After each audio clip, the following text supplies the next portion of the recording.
Fala, gente bonita, tudo bem? Bom dia, boa tarde, boa noite. Não sei que hora você está me vendo, me ouvindo. Seja bem-vindo a mais um encontro nosso, mais uma live, mais um bate-papo, mais uma troca de experiências aí. Que bom que você está aqui, tá? E nessa live de hoje eu vim aqui com o tema livre, mas eu já tenho dois temas que foram sugeridos nos meus stories hoje à tarde, que é sobre timidez e sobre fobias, tá? Então hoje eu vou falar sobre esses dois, mas eu também estou aqui, né, com o microfone aberto aí para você fazer tua pergunta, para você mandar tua dúvida, para você de alguma forma poder ajudar a criar esse conteúdo aqui, porque no fim das contas vocês é que fazem, né? Eu só vou tentando conectar as pontas aqui, traduzindo algumas coisas que eu vou percebendo de acordo com a minha caminhada, com o meu caminho aí, tá? Então, sejam bem-vindos, sejam bem-vindas, compartilhe esse conteúdo com as pessoas. Se você chegou aqui por acaso agora, já se inscreve no meu canal. Eu tô no YouTube, no Instagram, no Spotify, cara, em vários lugares aí. Cada mídia tem conteúdos diferentes, né? Então chega aqui, se você não me conhece ainda, eu tenho mais de 170, são 179 auto-hipnoses, que é tipo uma mini sessão de terapia para você fazer de graça aí na tua casa, é só colocar o fone de ouvido e fazer, né? Elas estão aí à tua disposição para te ajudar a melhorar de vida. São quase 300 lives ou podcasts como esse aqui, que estão aí sobre vários conteúdos de autoconhecimento para você poder viver melhor e encontrar aí a tua melhor versão, lapidando, tirando de dentro de você tudo aquilo que não te serve mais ou que de alguma forma vem atrapalhando a tua vida, tá bom? Então seja bem-vindo, seja bem-vinda aí. Vamos começar logo de cara então com a timidez, tá bom? O tema aqui foi sugerido pela Sabrina hoje nos meus stories, que eu perguntei qual era o tema que vocês queriam ver aqui na live hoje à noite, e a Sabrina respondeu timidez, tá? Então vamos começar pela questão da timidez, tá? Por que alguém acaba desenvolvendo uma personalidade mais tímida? Por que alguém, de alguma forma, acaba bloqueando a sua própria expressão, né? A ponto de alguma forma, não expressar aquilo tudo que está dentro dela ali. Por quê, né? Então, tem várias vertentes que estão associadas com isso. A primeira delas, que é a que eu mais gosto, é você entender que você não veio para a vida sabendo as coisas. Que o que você sabe hoje, você aprendeu com as experiências que você teve. E eu te pergunto, como é que foram essas experiências que você teve até aqui? As experiências que você teve foi o jeito que você foi tratado pelos teus pais, irmãos, amigos, professores, relacionamentos anteriores. Tudo isso te fez aprender quem você é, né? Se você é uma pessoa boa o suficiente ou não, se você é bonito o suficiente ou não, se você merece ser amado ou não, né? A Ana falou boa noite aqui, boa noite, Ana, seja bem-vinda. Então você aprendeu isso. E sobre a questão da timidez, você aprendeu a ser desse jeito também. Talvez você tinha pais que eram tímidos e você aprendeu com eles, repetindo o jeito que eles se comportavam, né, diante das outras pessoas. Ou talvez você tinha pais que faziam você achar que você não contribuía, que a tua opinião não era bem-vinda. A Beth tá aí também. Boa noite, Beth, seja bem-vinda. Que assim, como se você, cada vez que abre a boca, você atrapalha, sabe? Que você é melhor que fique quieto, que você vai passar vergonha se você falar algo assim. Então você aprendeu a engolir, né? Aprendeu a ficar quieto. Você tinha alguma coisa que você achava que você devia falar, mas você acabava optando por não falar para você não ser repreendido, ou porque aquilo ali parecia que você não era contribuição na vida de ninguém, então não tinha nada que você fosse falar que de alguma forma fosse contribuir. Então, se não é para contribuir, é melhor ficar quieto, né? Aí vem aquela vontade de falar, mas você não fala. Uma outra coisa que contribui muito com a timidez também é você viver um trauma, tipo assim, o clássico é você apresentando um trabalho na escola e de repente todo mundo começa a rir de você por algum motivo, né?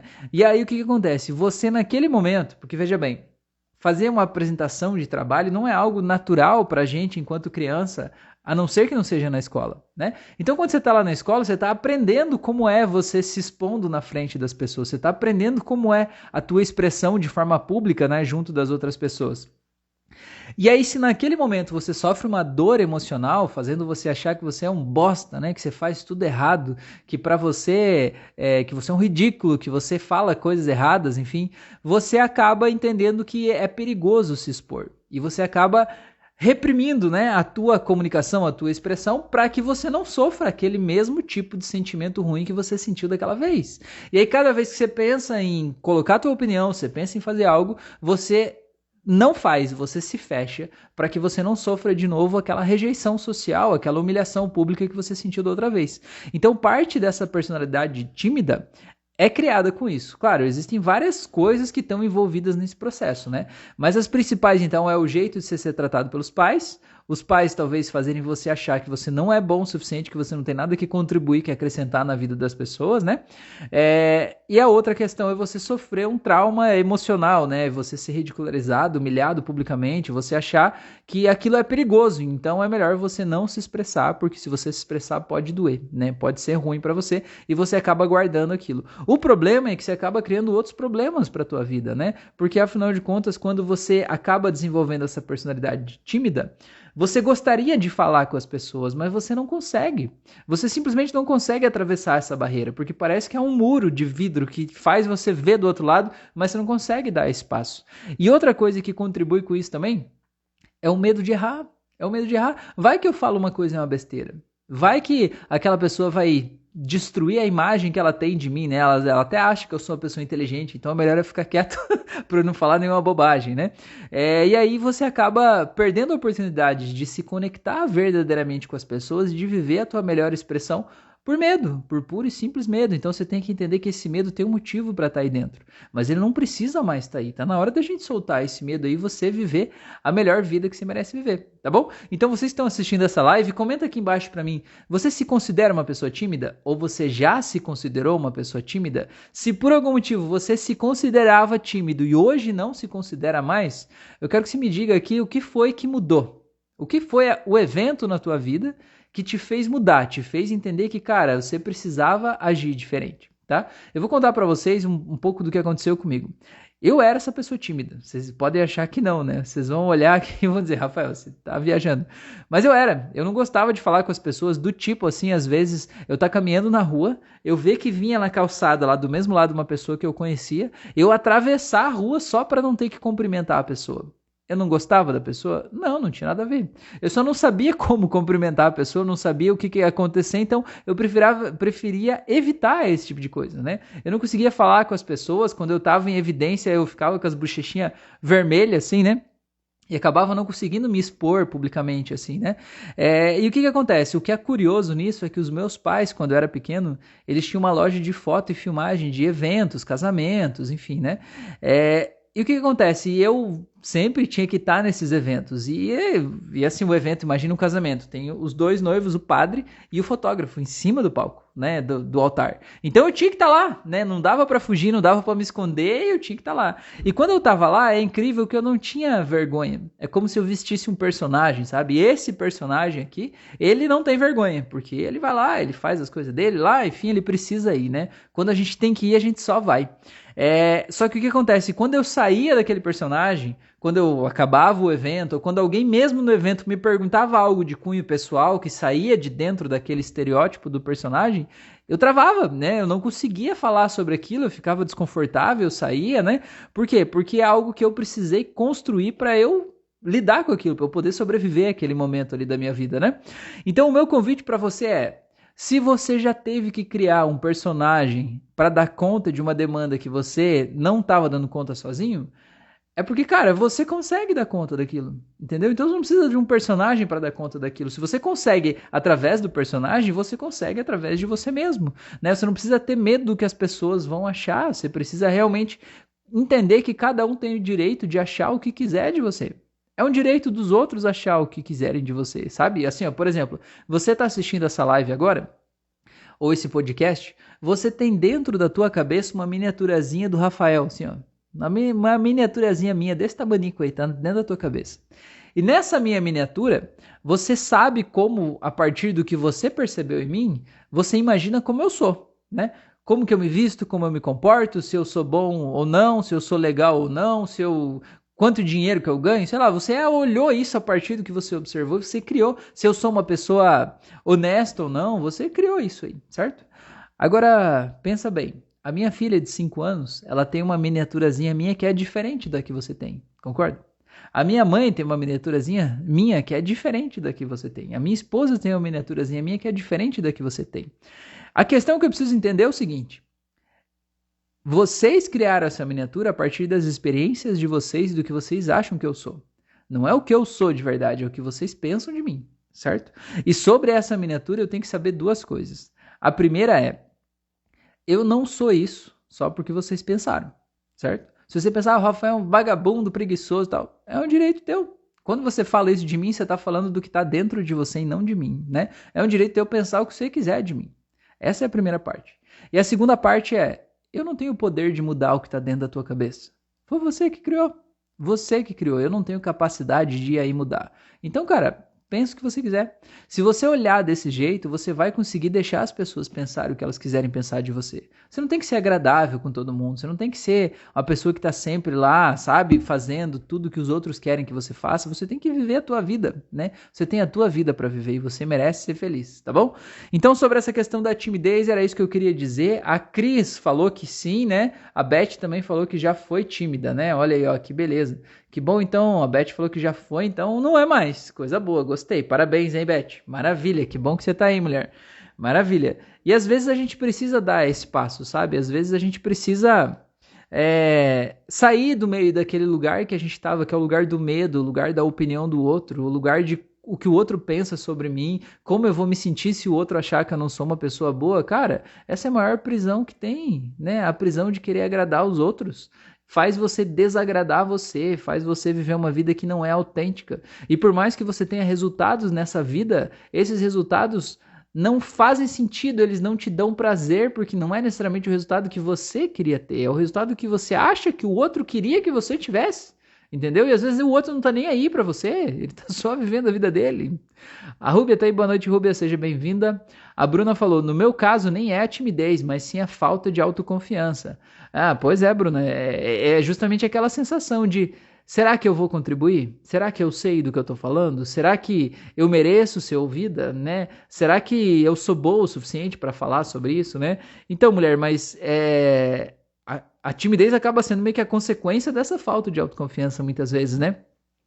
Que reflete não só na timidez, mas reflete em outras áreas da vida. Você provavelmente deve ser uma pessoa que procrastina, sempre deixa para depois aquilo que é importante, porque parece que depois você vai estar melhor, depois você vai estar se sentindo mais disposta, depois você vai fazer melhor, e você acaba não fazendo o que você podia fazer agora, não tendo os resultados que você podia ter agora, porque você está esperando um outro momento, né? Então, cara, você não aprendeu, o que você sabe hoje, o jeito que você se sente sobre você mesma, você não veio para a vida sabendo. Um bebê não nasce sentindo que ele tem falta de autoconfiança. Ele não nasce achando assim, nossa, o cordão umbilical do coleguinha lá é mais bonito que o meu. O bebê não nasce, o bebê só nasce. Você aprendeu a ser desse jeito a partir do jeito que as pessoas te trataram.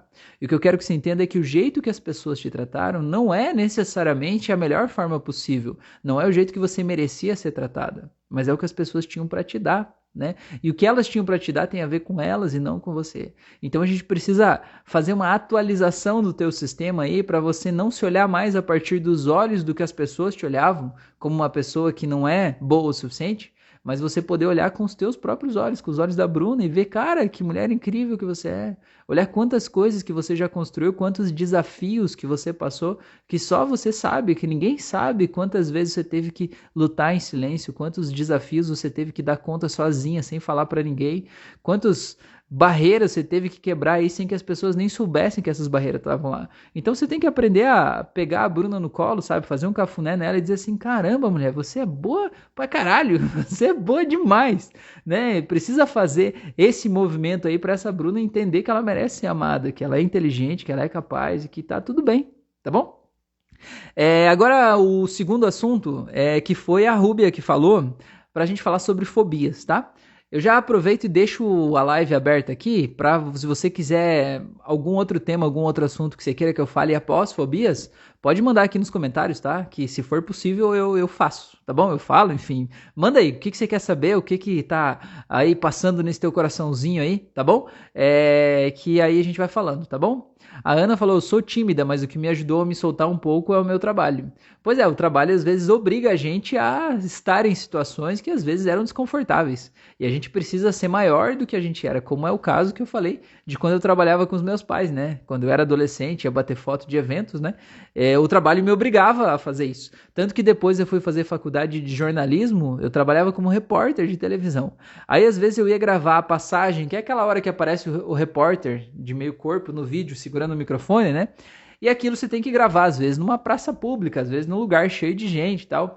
E aquilo era muito louco, porque você pegava o microfone e começava a gravar, todo mundo que estava passando parava para ouvir o que você estava falando, o que estava acontecendo. Hoje, né, com a internet é muito mais fácil você ver pessoas gravando vídeos, falando, mas quando eu fiz faculdade lá, muitos anos atrás, lá, algumas décadas atrás, aí, isso não era comum, né? Então, cara, pra mim aquilo era bem desafiador no começo. Você chegar e falar com todo mundo, e às vezes pessoas de autoridade, de respeito, de renome, pessoas às vezes que você admira, e você tem que chegar e falar de igual para igual com as pessoas, e ocupar teu espaço, e gravar um vídeo ali que você pode errar sim, na frente de um montão de gente, e tá tudo bem. Isso é uma experiência muito bacana. Eu queria que todo mundo pudesse viver isso também, para poder soltar isso aí, tá bom?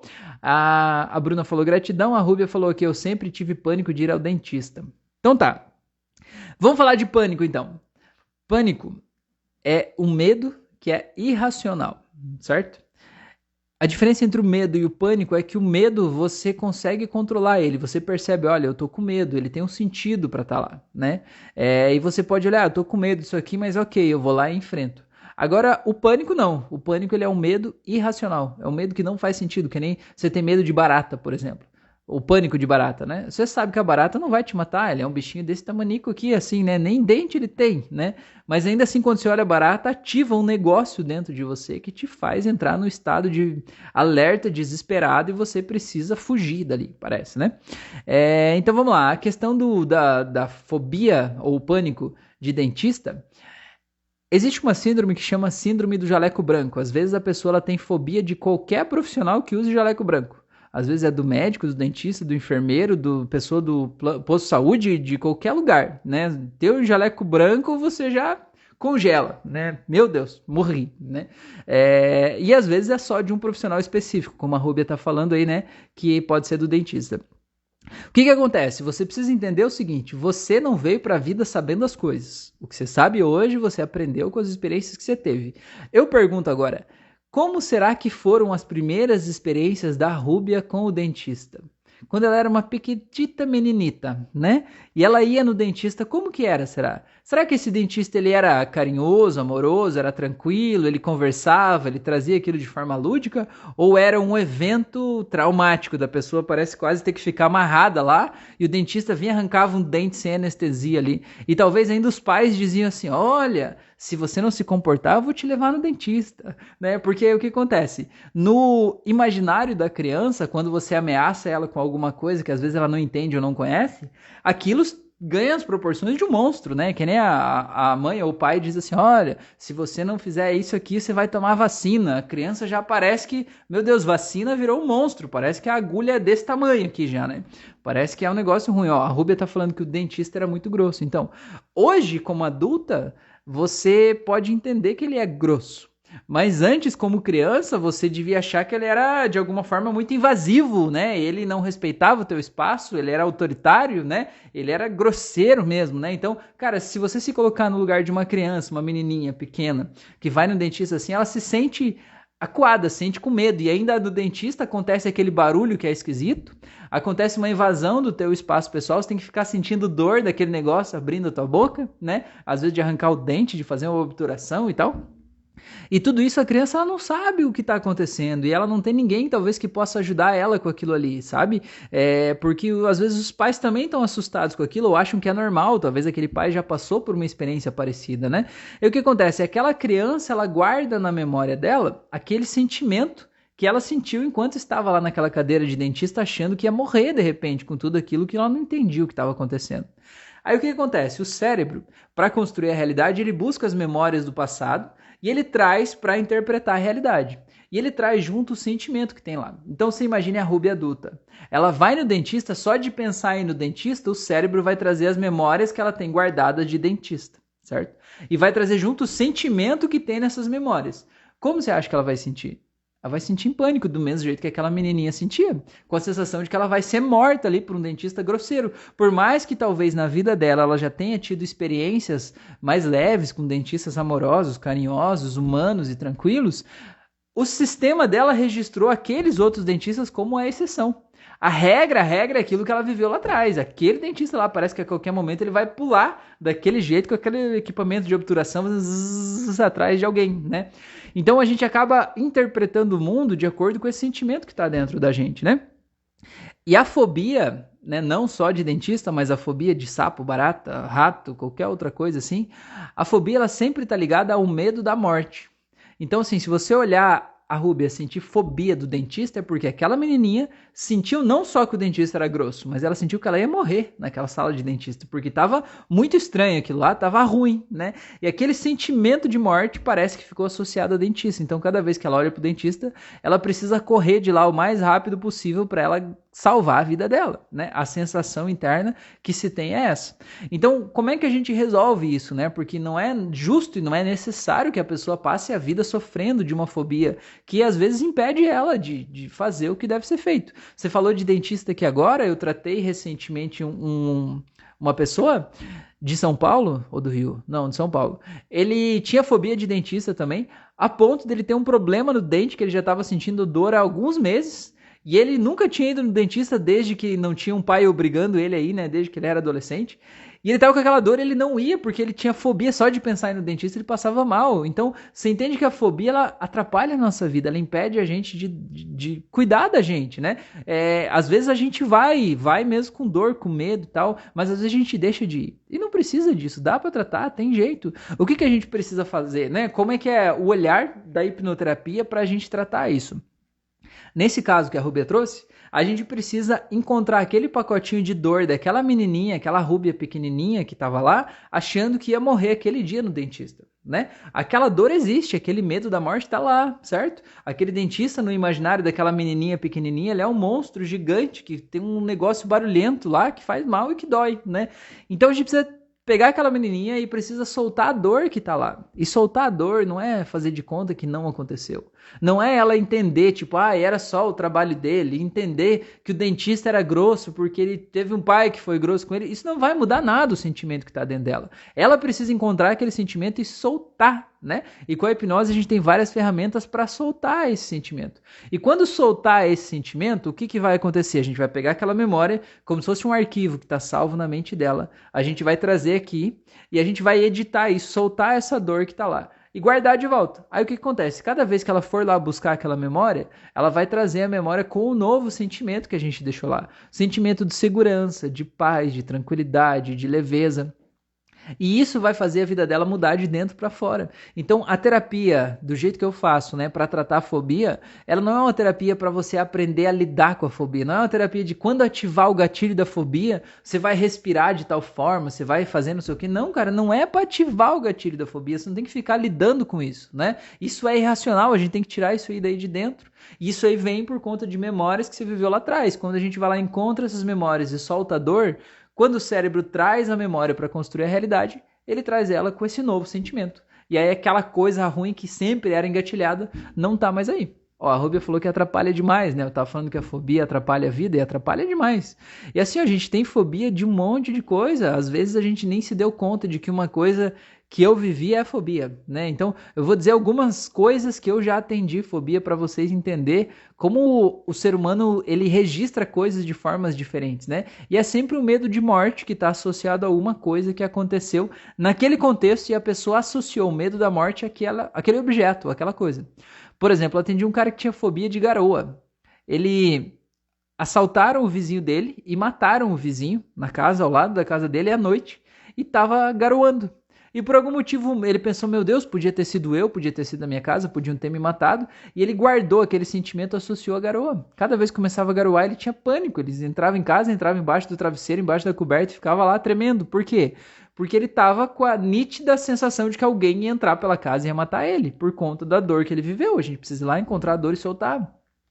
Eu atendi pessoa que tinha fobia de vômito, pessoa que tinha fobia de suor, pessoa que tinha fobia de pintinho, pessoa que tinha fobia de cachorro, de cavalo, de rato, de barata, fobia de aranha, fobia de cobra, fobia de dentista, fobia de médico, fobia de agulha. Cara, eu já atendi tanto tipo de fobia que vocês não imaginam, né? E não é racional, as pessoas às vezes têm vergonha de falar isso pros outros, né? Porque para elas parece que é ridículo. Você chega num lugar lá, tá todo mundo, né? Vivendo uma experiência, de repente aparece o objeto da tua fobia, você sai correndo e aquilo te mata aos poucos por dentro, né? Eu não sei se vocês conhecem o Mário Sérgio Cortella. Ele é um filósofo, palestrante, bem conhecido aí, né? Publicou vários livros, né? O Cortella, ele falou numa palestra dele que ele tem fobia de barata, né? E aí ele falou uma vez que ele foi dar uma palestra em uma cidade do interior e só tinha um hotel na cidade e a dona do hotel é quem atendia, era uma senhorinha de 70 e tantos anos que ficava lá, né? No hotel. E aí foi um outro cara junto e eles ficaram no mesmo quarto, dividindo o quarto, né? Com 2 camas de solteiro. E o que acontece? Chegou de noite, um determinado horário, lá 1h pouco da manhã, eles escutaram um barulho, acenderam a luz e tinha uma barata lá no chão do quarto. E ele falou que imediatamente ele pulou em cima da cama e o colega dele também pulou em cima da cama. Porque os dois tinham fobia de barata, né? E nenhum dos dois conseguia lidar com aquilo ali, porque a fobia é um medo irracional. Se você tem medo de barata ou nojo, você consegue ir lá, empurrá-la pra fora, sei lá, fazer alguma coisa. Mas se você tem fobia, você não consegue. Aquilo ali te gera um pânico, né? Aí o que aconteceu? Eles não conseguiam sair do quarto, porque ela estava perto da porta do quarto e eles precisavam fazer alguma coisa. Pegaram o telefone, ligaram pra recepção. Aí eles falaram que chegou lá 2 horas da manhã, uma senhorinha de 70 e tantos anos, com um hobbyzinho cor-de-rosa, touquinha no cabelo, com uma pantufa, chegou e perguntou para eles assim, qual que é o problema? Eles disseram assim, não, é que tem uma barata ali. Aí ela ficou olhando para eles com cara assim de 2 homens barbados desse tamanho, de pé em cima da cama, por causa de uma barata, e eu tenho que vir aqui tirar a barata, né? Então, cara, isso é muito complexo pra gente viver experiências assim. E você tem que entender que não é má vontade, não é falta de coragem, enfim, é um medo irracional, é o medo da morte simbolizado em um objeto, né? Então, a fobia é realmente algo que pode ser tratado e pode ser tratado de um jeito muito rápido, muito leve e muito tranquilo, né? E com a terapia, com a hipnoterapia, do jeito que eu faço aqui, é muito rápido e muito tranquilo, tá bom? A Rúbia falou que é uma sensação inexplicável, pois é. Ativa o mal-estar, né? Que parece que você tem que sair correndo de lá imediatamente, né? E não precisa mais, né? Bora resolver isso aí, tá bom? Bora resolver isso aí. Gente, já somos 27 minutos aqui de live, eu acho que por hoje é isso, né? Se vocês tiverem mais alguma pergunta, mais alguma questão que vocês queiram me passar, me manda aqui, tá? Se der tempo, se você me mandar antes de eu finalizar, vai ser um prazer eu esclarecer aqui a dúvida, tá? Enquanto isso, eu quero te fazer o convite para você, se você sentiu que eu posso te ajudar, né? Eu atendo pessoas por chamada de vídeo de qualquer lugar do mundo, do planeta ou do universo, desde que você tem Wi-Fi aí, né, pra gente fazer uma chamada de vídeo. A terapia à distância tem a mesma eficácia que a terapia presencial, tá bom? Então, se você sentiu que eu posso te ajudar, acesse o meu site, vê como é que funciona a terapia, me manda uma mensagem, telepatia, sinal de fumaça, qualquer coisa aí que possa fazer sentido aí, pra eu te explicar como é que funciona esse processo, o meu processo inteiro pra gente tratar qualquer coisa, inclusive fobia, ansiedade, depressão, crise de pânico, qualquer coisa assim que tem um fundo emocional. A gente trata em 3 sessões, cada sessão tem 2 horas de duração e 1 semana de intervalo, então em 3 semanas você muda a tua vida radicalmente aí, tá bom? A Rúbia falou, obrigado Rafael, super recomendo, é incrível demais, viu? Que maravilha, muito obrigado. Então, se você sentiu o chamado, vem aí, eu tenho o curso online de hipnoterapia para o autoconhecimento, que é um curso, tem 11 horas de aulas em vídeo para você entender como a tua mente funciona, sabe? Dominar as ferramentas da hipnoterapia. É um curso super barato, super em conta, que tá aqui, né, no site, tá à tua disposição aí, tá bom? E eu faço convite, se você puder vir pro meu curso presencial agora, dias 28 e 29 de setembro, em Balneário Camboriú, vai ser um prazer incrível ter você comigo 2 dias, sábado e domingo, o dia inteiro, pra gente fazer uma revolução na tua história de vida aí, você aprender todas essas ferramentas, você aplicar na prática, ajudar os outros colegas do curso a se livrarem de traumas, fobias, medos, ansiedade, enfim. E você deixar as pessoas te ajudarem, você tá num ambiente colaborativo de pessoas legais, pessoas que querem se desenvolver sem julgamento, sabe? Cara, só o network já vale demais o investimento de estar nesse curso com tanta gente bacana. E você, inclusive, vai sair do curso certificado e habilitado para tratar outras pessoas, né? Para você ser um hipnoterapeuta profissional, credenciado, e você vai poder realmente ganhar dinheiro fazendo isso ou tratar pessoas que você ama aí. Vai ser um prazer te guiar nessa jornada, poder ser o teu mentor nesse processo aí, tá bom? Se você sentiu o chamado, se inscreve que ainda dá tempo, tá? Balneário Camboriú tem um aeroporto de Navegantes que é pertinho, não interessa de onde você tá, dá tempo de vir ainda. Bora, vem aqui que eu tenho certeza que super vai valer a pena, tá bom? A Verônica falou, a mais que recomendo, é incrível. Ah, gratidão, maravilha, muito obrigado. obrigado. E a Rúbia falou contando os dias, a Rúbia vai estar no curso também, né? Maravilha, coisa mais linda, maravilhoso. Então bora lá, gente, muito obrigado por vocês estarem aqui, um grande abraço, obrigado por vocês estarem aqui, dedicarem um pouquinho do tempo de vocês pra gente estar aqui construindo essa live juntos. E se você tá ouvindo como um podcast no Spotify, vem pro Instagram, ativa o sino de notificações, eu sempre posto aqui nos stories quando eu vou fazer a live algumas horas antes, então se inscreve no Instagram, ativa o sino de notificações para você não perder os conteúdos e poder participar ao vivo, sabe? E se você puder vir ao vivo, vem cá, não tem pergunta besta, às vezes aquilo que você muito queria perguntar, eu posso esclarecer aqui, quem sabe talvez resolver virar essa chave da tua vida aí aqui ao vivo, tá bom? A Beth falou, que pena, estou tão longe, gratidão. Pois é, a Verônica disse, a distância não é o problema. A Verônica é de Portugal, né? A gente tá fazendo o processo de terapia à distância aí, que legal, isso é muito bacana. Pois é, Beth, quem sabe você vem pro curso presencial aqui ou a gente faz o processo à distância mesmo. Tenho certeza que vai valer a pena, tá bom? Gente, muito obrigado por vocês estarem aqui, um grande abraço aí no coração de vocês e até o nosso próximo encontro. Valeu!